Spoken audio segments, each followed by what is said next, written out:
আপনারা জানেন বেশিস খুনে হাসিনা বিগত 16 বছর সম্পূর্ণ স্বৈরাচারী কায়দায় 16 বছর ক্ষমতায় ছিল।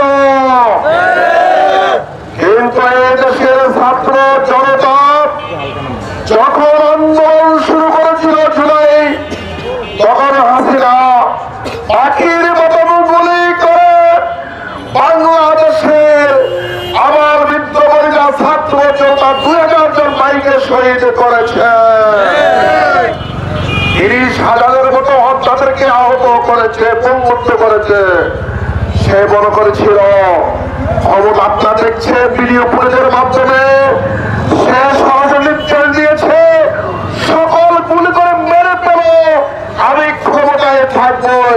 এই জনগণ এমন ভাবে পদ্মার ঢেউর মতো ফুসলে উঠেছে, এমন ভাবে বিক্ষোভ করেছে।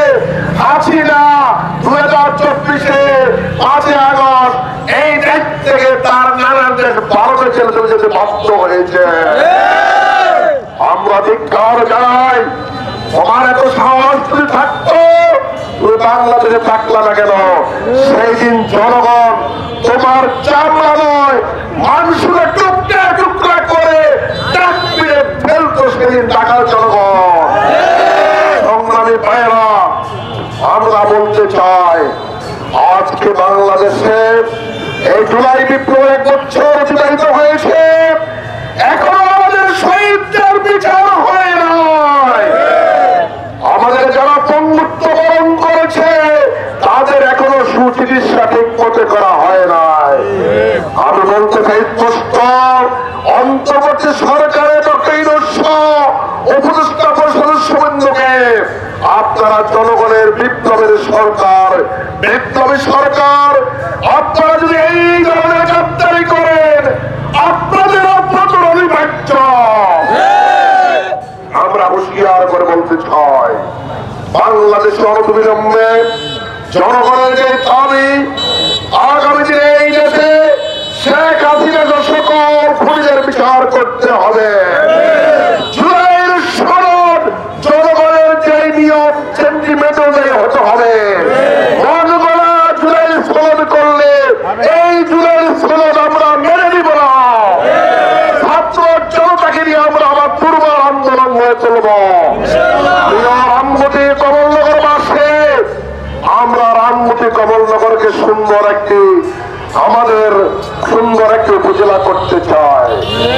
আমরা আজকে জামাতের পক্ষ থেকে বার্তা দিচ্ছি, আমাদের আমির জামাত বলেছে বাংলাদেশকে আমরা সন্ত্রাস মুক্ত বাংলাদেশ করব, চাঁদাবাজি মুক্ত বাংলাদেশ করব, মুক্ত বাংলাদেশ করব।